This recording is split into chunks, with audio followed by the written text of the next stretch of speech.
Indian super ലീഗിൽ കേരള ബ്ലാസ്റ്റേഴ്സിനെ ഞെട്ടിച്ചുകൊണ്ടാണ് Punjab FC കഴിഞ്ഞ മത്സരം കേരള ബ്ലാസ്റ്റേഴ്സിനെതിരെ ഇഞ്ചുറി ടൈമിൽ വിജയം പിടിച്ചെടുത്തത്. ബ്ലാസ്റ്റേഴ്സിന് ആദ്യ പകുതിയിൽ ചത്തുകിടക്കുന്ന ഒരു മിഡ്ഫീൽഡിനെയാണ് കാണാൻ സാധിച്ചത്. അതിൽ സംശയമൊന്നുമില്ല. വിപിൻ മോഹൻ്റെ അഭാവവും അഡ്രിയാൻ ലൂണയുടെ അഭാവവും ബ്ലാസ്റ്റേഴ്സിനെ വല്ലാതെ ബാധിച്ചിരുന്നു. മാത്രമല്ല, മുന്നേറ്റ നിരയിലും മധ്യനിരയിലുമായി ആകെ 2 ഫോറിനേഴ്സ് മാത്രമാണ് ബ്ലാസ്റ്റേഴ്സ് നിരയിലുണ്ടായിരുന്നത്. അലക്സാണ്ടർ കൊയഫും ടെൻസിച്ചും കളിക്കാനിറങ്ങിയത് കൊണ്ട് തന്നെ കേരള ബ്ലാസ്റ്റേഴ്സിന് ഡിഫൻസിൽ 2 ഫോറിൻ പ്ലേയേഴ്സിനെ വെച്ച് കളിപ്പിക്കേണ്ടി വന്നു. ഏതായാലും അടുത്ത മത്സരം ഈ ഒരു രീതിയിൽ കളിച്ചു കഴിഞ്ഞാൽ ഒരുപക്ഷെ കേരള ബ്ലാസ്റ്റേഴ്സിന് പണി കിട്ടുമോ എന്നൊരു പ്രശ്നം കോച്ചിന് മുമ്പിൽ ഉണ്ടാകുമെന്ന കാര്യത്തിൽ യാതൊരു തർക്കവുമില്ലാത്ത കാര്യം തന്നെയാണ്.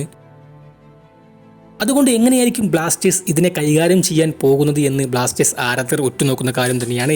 ഈസ്റ്റ് ബംഗാളിനെതിരെ കളിക്കുമ്പോൾ കേരള ബ്ലാസ്റ്റേഴ്സ് 2 ഫോറിൻ പ്ലേയേഴ്സിനെ ഡിഫൻസിൽ വെച്ച് കളിപ്പിക്കുമോ, അതോ അഡ്രിയാൻ ലൂണയും നോഹോ സദയും അതുപോലെ തന്നെ ജീസസ് ജിമേസും ഒരുമിച്ച് കളിക്കാൻ ഇറങ്ങുമോ എന്നുള്ളതും കാത്തിരുന്ന് കാണേണ്ട കാര്യം തന്നെയാണ്.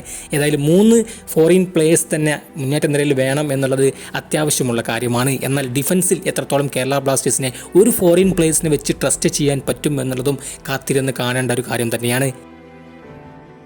കഴിഞ്ഞ സീസണിലും കേരള ബ്ലാസ്റ്റേഴ്സ് 2 ഫോറിൻ പ്ലേയേഴ്സിനെ ഡിഫൻസിൽ വെച്ച് കളിപ്പിക്കുന്ന കാഴ്ച സെക്കൻഡ് റൗണ്ടിൽ നമ്മൾ കണ്ടിട്ടുണ്ടായിരുന്നു.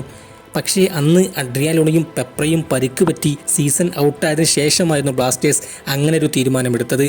എന്നാൽ ഇത്തവണ ആദ്യ മത്സരം മുതൽ തന്നെ ഈ ഒരു കാഴ്ച കാണേണ്ടി വരുന്നു. 2 മികച്ച ഫോറിൻ ഡിഫൻഡേഴ്സിനെ വെച്ച് കഴിഞ്ഞ മത്സരം കളിച്ചിട്ടും അനാവശ്യമായ 2 ഗോളുകൾ കേരള ബ്ലാസ്റ്റേഴ്സ് കൺസിഡർ ചെയ്തത് ആരാധകർക്ക് വലിയ നിരാശയുണ്ടാക്കുന്നുണ്ട്. അതുകൊണ്ട് ഈ ഒരു പരീക്ഷണം ഇനി നടത്തേണ്ടതുണ്ടോ എന്നുള്ളത് ആലോചിക്കേണ്ട കാര്യം തന്നെയാണ്. അല്ലെങ്കിൽ പ്രഥം കോട്ടാലിനെ സെൻട്രൽ ബാക്കായി ഉപയോഗിച്ചുകൊണ്ട് ഡിൻസിച്ചിനെയും ആ ഒരു പെയറിൽ കളിപ്പിച്ചുകൊണ്ട് 3 ഫോറിൻ അറ്റാക്കിംഗ് താരങ്ങളെ കളത്തിലിറക്കുന്നൊരു കാഴ്ച കേരള ബ്ലാസ്റ്റേഴ്സിൻ്റെ ആരാധകർ ആഗ്രഹിക്കുന്നുണ്ട്. അതുകൊണ്ട് തന്നെ ഇനിയുള്ള മത്സരങ്ങളിൽ അങ്ങനെ ആയിരിക്കണം കേരള ബ്ലാസ്റ്റേഴ്സ് ഇറങ്ങേണ്ടത് എന്നുള്ളത് തന്നെയായിരിക്കും ആരാധകർ ആഗ്രഹിക്കുന്നത്.